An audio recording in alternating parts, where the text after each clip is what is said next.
Assalamualaikum warahmatullahi wabarakatuh.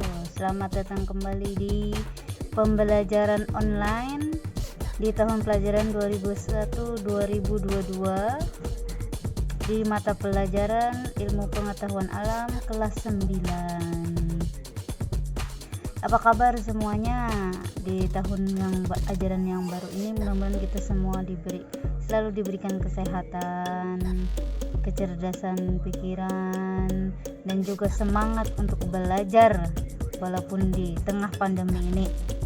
Kita mulai ke bab yang pertama, yaitu sistem reproduksi manusia oleh Ibu. Nah, apa kompetensi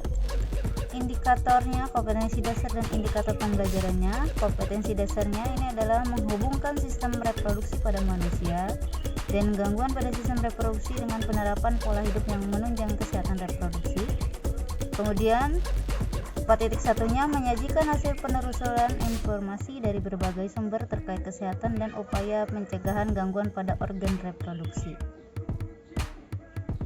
Terus bagaimanakah indikator pembelajarannya? Menjelaskan proses pembelahan sel, menjelaskan sistem reproduksi manusia, menjelaskan berbagai kelainan dan penyakit pada sistem reproduksi, menjelaskan pola hidup yang menunjang kesehatan, membuat laporan tertulis tentang kesehatan dan upaya pencegahan gangguan pada organ reproduksi, menyajikan hasil penelusuran informasi dari berbagai sumber terkait kesehatan dan upaya pencegahan gangguan pada organ reproduksi. Nah, sekarang kita mulai ke indikator pembelajaran, menjelaskan proses pembelahan sel. Apa materinya yang ada di sistem reproduksi ini? Yang pertama adalah pembelahan sel. Kemudian ada struktur dan fungsi sistem reproduksi pada manusia. Kemudian ada penyakit pada sistem reproduksi manusia dan upaya pencegahannya. Kita mulai ke indikator pembelajaran yang pertama, yaitu menjelaskan tentang pembelahan sel. Apa itu pembelahan sel? Pada awalnya manusia itu berasal dari satu sel. Satu sel tersebut kemudian mengalami pembelahan sehingga jumlah sel manusia pada saat dewasa dapat mencapai 200 triliun. Pembelahan sel itu sangat penting bagi kelangsungan hidup semua makhluk hidup. Setidaknya ada 3 alasan mengapa sel mengalami pembelahan, yaitu untuk pertumbuhan, perbaikan, dan reproduksi. Nah, makhluk hidup itu dapat tumbuh karena sel-selnya bertambah banyak. Semakin banyak sel pada makhluk hidup, maka semakin besar ukuran makhluk hidup itu. Itu adalah alasan mengapa sel mengalami pembelahan untuk pertumbuhan. Kemudian, untuk alasannya mengalami pembelahan itu untuk perbaikan, yaitu perbaikan jaringan yang rusak pada tubuhmu tersebut adalah hasil dari proses pembelahan sel. Kemudian untuk tujuan alasannya kenapa perlu pembelahan sel untuk reproduksi, itu sel ini akan mengalami pembelahan untuk reproduksi. Reproduksi atau perkembangbiakan adalah ciri lain dari makhluk hidup. Pada proses reproduksi seksual diperlukan sel kelamin untuk membentuk individu baru atau anakan. Nah, proses pembentukan sel kelamin ini dilakukan dengan cara pembelahan sel. Itu adalah alasan-alasan kenapa memerlukan pembelahan sel. Nah, pembelahan sel itu dibedakan menjadi 2. Yang pertama ada mitosis, tidak terjadi reduksi atau jumlah kromosom. Yang kedua adalah meiosis, terjadi reduksi atau jumlah kromosom. Kita mulai yang pertama, yaitu pembelahan mitosis. Pembelahan mitosis ini terjadi pada sel-sel tubuh atau sel somatik makhluk hidup. Jadi seperti tangan, mata, telinga, kaki. Nah, itu adalah sel-sel tubuh ya. Pada makhluk hidup, pada pembelahan ini dihasilkan sel anak yang mempunyai kromosom yang jumlahnya sama dengan jumlah kromosom sel induk. Nah, kromosom adalah materi genetik yang berperan dalam pewarisan sifat. Pembelahan mitosis merupakan tipe pembelahan sel yang menghasilkan dua sel anakan yang mempunyai karakter identik secara genetik dengan sel induk. Artinya, kedua sel anakan yang terbentuk mempunyai susunan genetika yang sama dengan induknya, termasuk jumlah kromosom. Misal, jika sel induk memiliki kromosom 2N atau diploid, maka jumlah kromosom yang dimiliki oleh sel anakan juga 2N atau diploid. Misalnya, sel induk memiliki jumlah kromosom 23 pasang atau 46 buah, maka sel anakan juga memiliki jumlah kromosom 23 pasang atau 46 buah. Jadi pembelahan mitosis itu sama antara induk dan anakannya ya. Apa itu diploid? Diploid itu adalah sel-sel yang kromosomnya dalam keadaan berpasangan.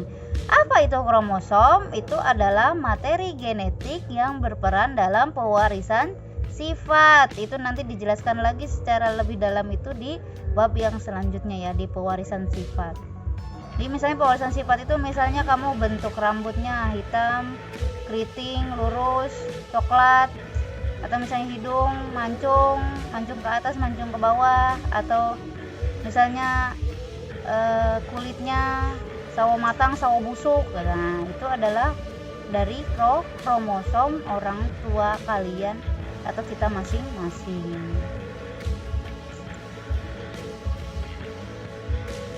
Nah, di pembelahan mitosis ini ada interfase, ada fase, ada profase, metafase, anafase, telofase. Itu adalah di pembelahan mitosis. Ini terjadinya ada di dalam sel ya, di dalam sel. Nah, sekarang ciri-ciri tahapan mitosis. Profase ditandai dengan menghilangnya membran inti dan terbentuknya benang-benang kromatin atau pemadatan kromosom. Metafase ditandai dengan kromosom yang berderet di bidang ekuator saat yang mudah mengamati kromosom. Dan anafase ditandai dengan kromosom mulai bergerak ke arah kutub yang berlawanan ditarik oleh benang-benang spindle atau mikrotubul. Telofase, sel terbagi menjadi dua sel anakan. Nah, ini adalah gambar dari mitosis. Ya, ini adalah gambar dari proses pembelahan mitosis dari profase, metafase, anafase, telofase, kemudian menuju ke interfase yang akhirnya jadi terbentuklah sel anakannya. Nah, sekarang kita mulai. Apa itu profase? Profase ini adalah di dalam profase terjadilah kromatin dalam nukleus. Nukleus itu inti sel mulai terkondensasi dan terlihat sebagai kromosom. Jadi apa kromosom itu? Kromosom ini adalah pembawa sifat. Kemudian nukleolus menghilang. Nukleolus ini adalah anak inti sel. Kemudian sentrosom mulai bergerak ke ujung nukleus yang berlawanan dan suatu benang mikrotubul mulai memanjang pada sentromer untuk membentuk benang mitosis atau mitotic spindle. Jadi tahap interfase ini dalam satu ada nukleusnya di dalamnya, nukleolus inti selnya. Kemudian akan menuju interfase menuju profase. Jadi kromatinnya akan mulai ada terlihat. Kemudian akhirnya nukleolus itu menghilang, tidak ada lagi anak inti selnya. Maka sentrosom ini akan bergerak ke ujung nukleus. Nah, ini yang merah biru ini adalah namanya adalah kromosom. Nah, ini kemudian ada benang-benang spindle ya. Ini benang-benang spindlenya untuk membentuk benang mitosis. Itu di profase. Kemudian bagaimana sesudah profase itu akan ke metafase. Apa itu metafase? Itu adalah mikrotubul meluas menuju setiap ujung yang berlawanan dan membentuk spindle pole. atau mitotic center pada sel hewan.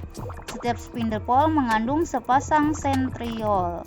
Benang mitosis memposisikan kromosom berjajar pada bagian tengah sel, disebut keping metafase. Pengaturan ini memastikan bahwa setiap sel anak menerima satu salinan kromosom.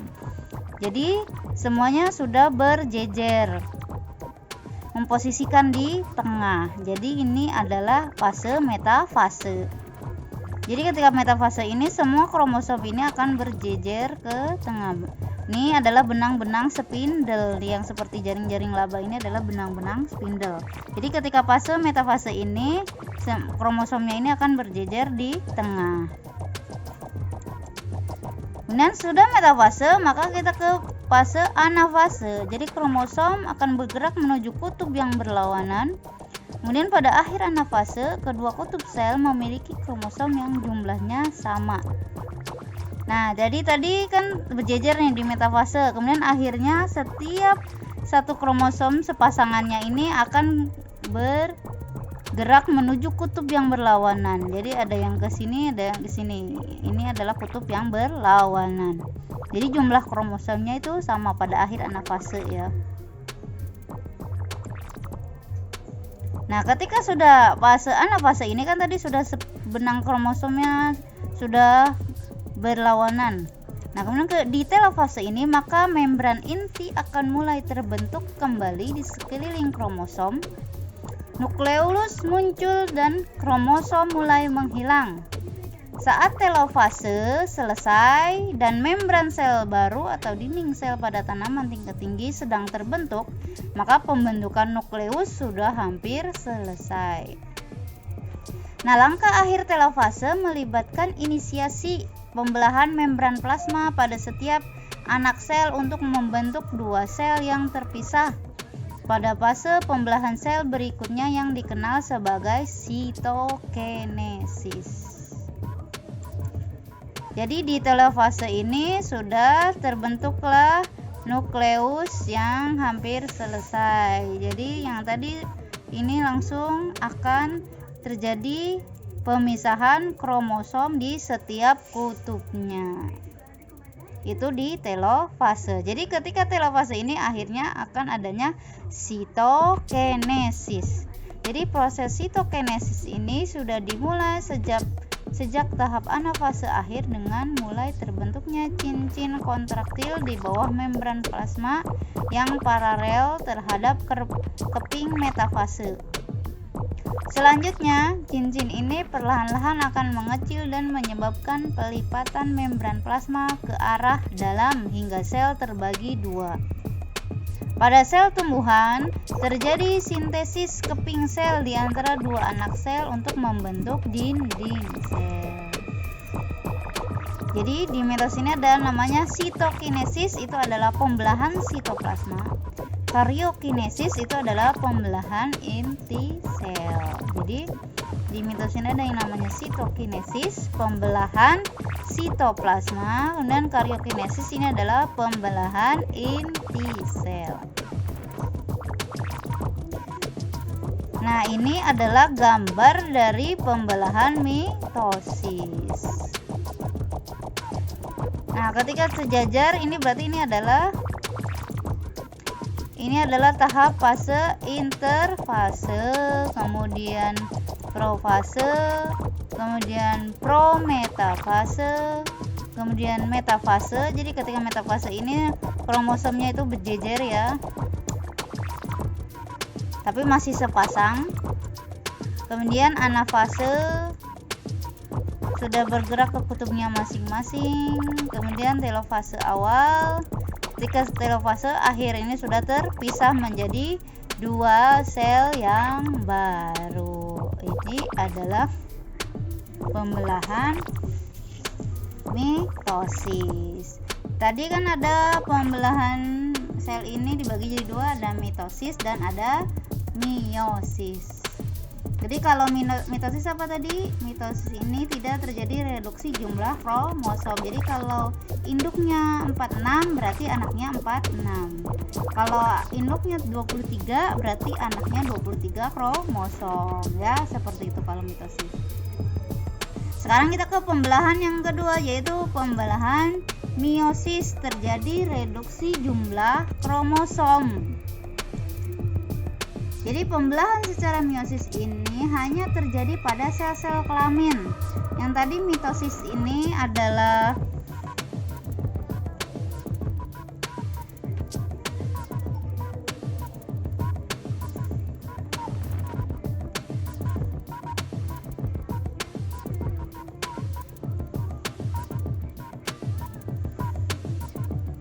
pembelahan mitosis itu terjadi di sel tubuh, maka pembelahan meiosis ini terjadi hanya di sel kelamin. Jadi sel kelamin jantan atau sel kelamin betina. Jadi pembelahan ini berfungsi untuk menghasilkan sel gamet, sel telur atau sel sperma. Jadi sel telur untuk yang betina, sel sperma untuk yang jantan. Melalui pembelahan ini akan dihasilkan sel anak yang mempunyai jumlah kromosom setengah dari jumlah kromosom sel induk.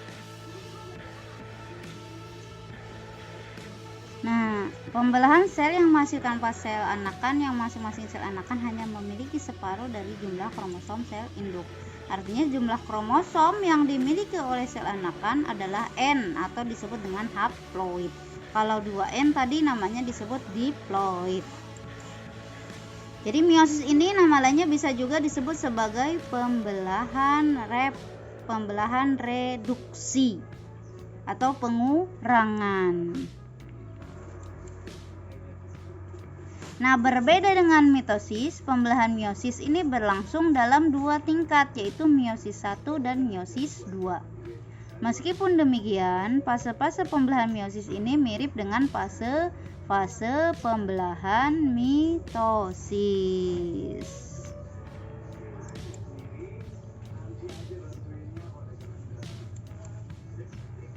Nah, pembelahan meiosis ini terjadi lewat dua rangkaian tahap, yaitu meiosis 1 promat dan meiosis 2 promat 1 dan promat 2. Hasilnya 4 sel anakan yang memiliki setengah jumlah kromosom sel induknya atau haploid. Jadi ini meiosis 1, ada profase,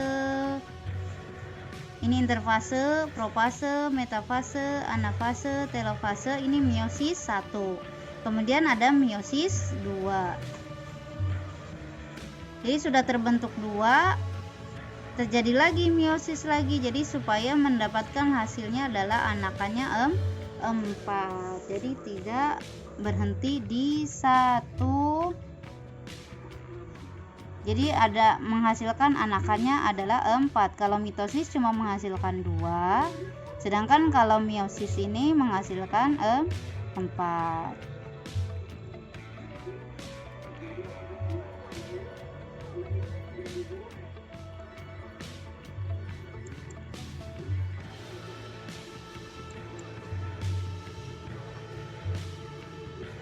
Jadi meiosis 1 yang dibedakan atas beberapa fase.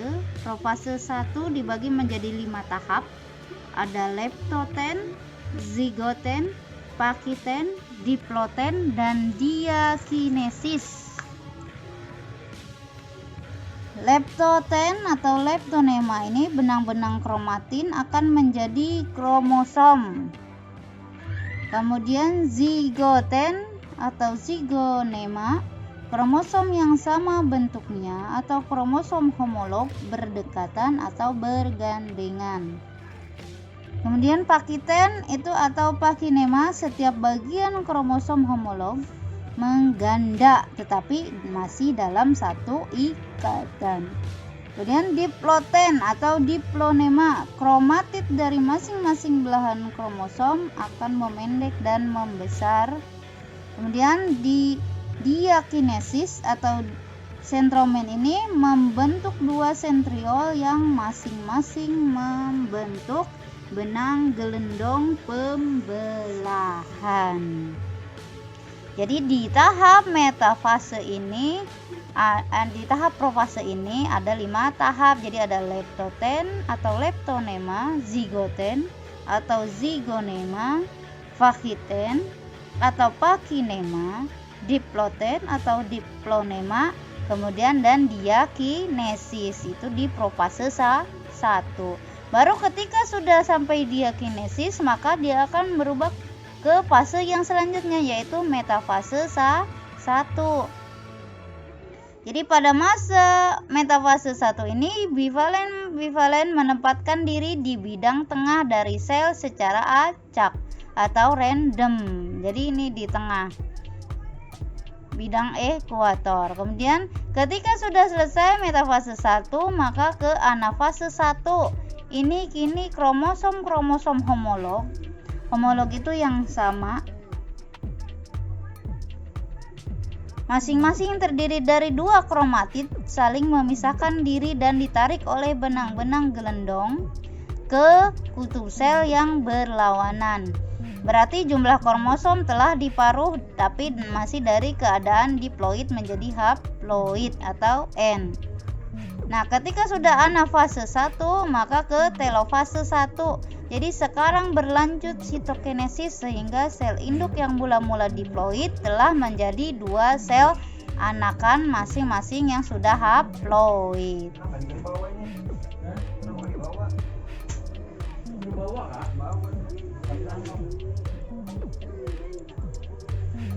Kemudian sesudah meiosis 1 ke meiosis 2. Pada meiosis 2 ini kan tadi sudah dapat nih 2 sel anakan. Menjadi profase 2 yaitu benang gelendang. Nah, ini profase 2 ya. Benang-benang gelendong terbentuk lagi. Kemudian metafase 2. Kromosom menempatkan diri di tengah sel, ini metafase ya.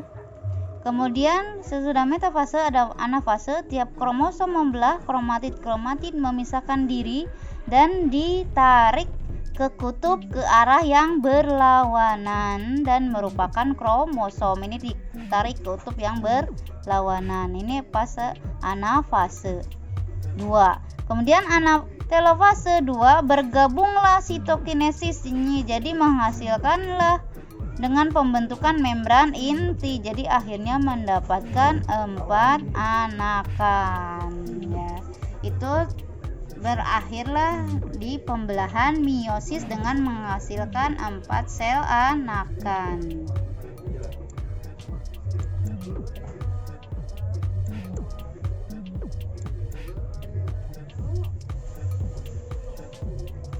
Nah, bagaimanakah perbedaan mitosis dan meiosis?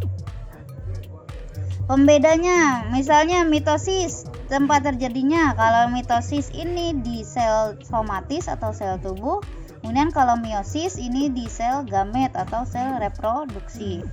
Kemudian mitosis banyaknya pembelahan. Mitosis cuma 1 kali, meiosis 2 kali. Kemudian hasilnya dari pembelahan sel itu, kalau mitosis menghasilkan 2 sel anak, kalau meiosis menghasilkan 4 sel anak. Kemudian jumlah kromosom sel anak, kalau mitosis sama dengan kromosom sel induk, kalau meiosis setengah kromosom sel induk. Kemudian kalau sifat sel anak, mitosis ini tetap diploid atau 2N, kalau meiosis adalah haploid atau N. Kemudian tujuannya, kalau pembelahan mitosis ini untuk pertumbuhan dan mengganti sel yang rusak, kalau meiosis ini adalah untuk membentuk sel gamet dan mempertahankan jumlah kromosom di dalam keturunannya. Ini adalah pembelahan sel. Mudah-mudahan kalian bisa memahaminya di yang pertama ini dari pembelahan sel. Jadi masih ada 3 lagi materi submaterinya di pembelahan sel ini. Apabila kalian tidak paham, kalian bisa ulang lagi videonya, ditontonnya lagi. Kalian harus memahaminya ya. Jangan lupa berdoa sebelum belajar ya. Berdoa sebelum belajar supaya ilmunya bisa diserap ya. Semoga kita selalu diberikan kesehatan. Sampai bertemu lagi di video yang selanjutnya. Assalamualaikum warahmatullahi wabarakatuh.